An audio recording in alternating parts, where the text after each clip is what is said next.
Assalamualaikum warahmatullahi wabarakatuh. Apa kabar sahabatmuku semua? Semoga keadaan sehat sejahtera selalu. Sudah kita ketahui bersama, salah satu mukjizat Nabi Sulaiman alaihi salam adalah dapat berbicara dengan hewan apa saja.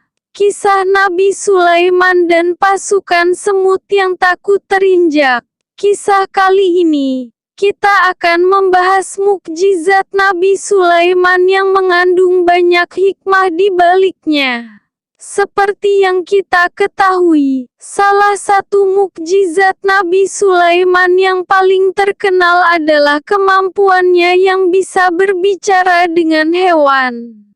Kelebihan yang dimiliki Nabi Sulaiman itu sebagaimana yang tertuang dalam surah An-Naml ayat 15 yang artinya, dan sesungguhnya kami telah memberi ilmu kepada Daud dan Sulaiman, dan keduanya mengucapkan, segala puji bagi Allah yang melebihkan kami dari kebanyakan hamba-hambanya yang beriman. Dari kisah antara Nabi Sulaiman dan hewan-hewan yang pernah diajak bicara, satu yang paling menarik adalah ketika Nabi Sulaiman dan pasukannya berjumpa dengan koloni semut.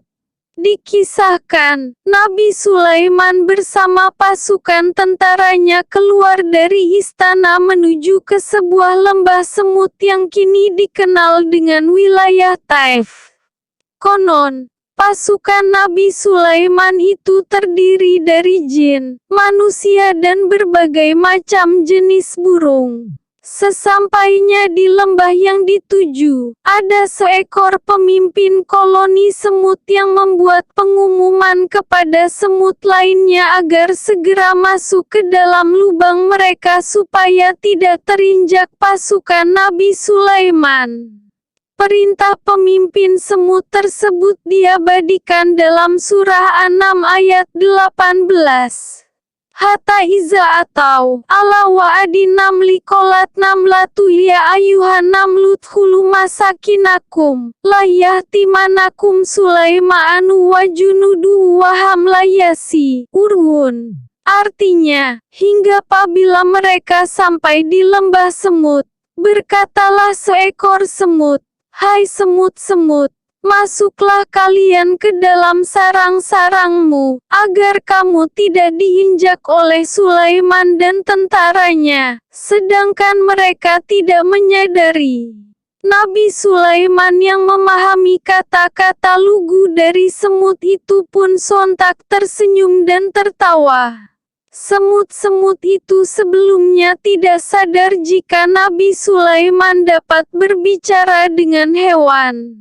Hingga akhirnya, Nabi Sulaiman pun memberhentikan pasukannya yang ada di belakangnya. Pasukan Nabi Sulaiman yang bingung itu kemudian diberi penjelasan bahwa ada sekelompok semut yang takut terinjak oleh mereka. Kemudian, mereka menunggu semut-semut itu masuk ke dalam sarangnya. Atas karunia Allah yang gitu luar biasa yang dimiliki Nabi Sulaiman, beliau pun berdoa mensyukuri nikmatnya seperti yang tercantum dalam surah An-Naml ayat 19.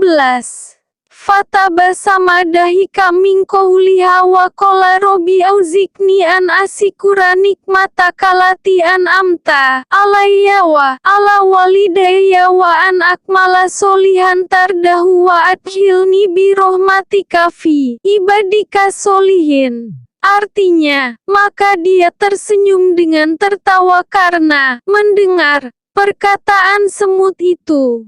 Dan dia berdoa, ya Tuhanku berilah aku ilham untuk tetap mensyukuri nikmat-Mu yang telah Engkau anugerahkan kepadaku dan kepada dua orang ibu bapakku dan untuk mengerjakan amal soleh yang Engkau ridhoi dan masukkanlah aku dengan rahmat-Mu ke dalam golongan hamba-hamba-Mu yang soleh.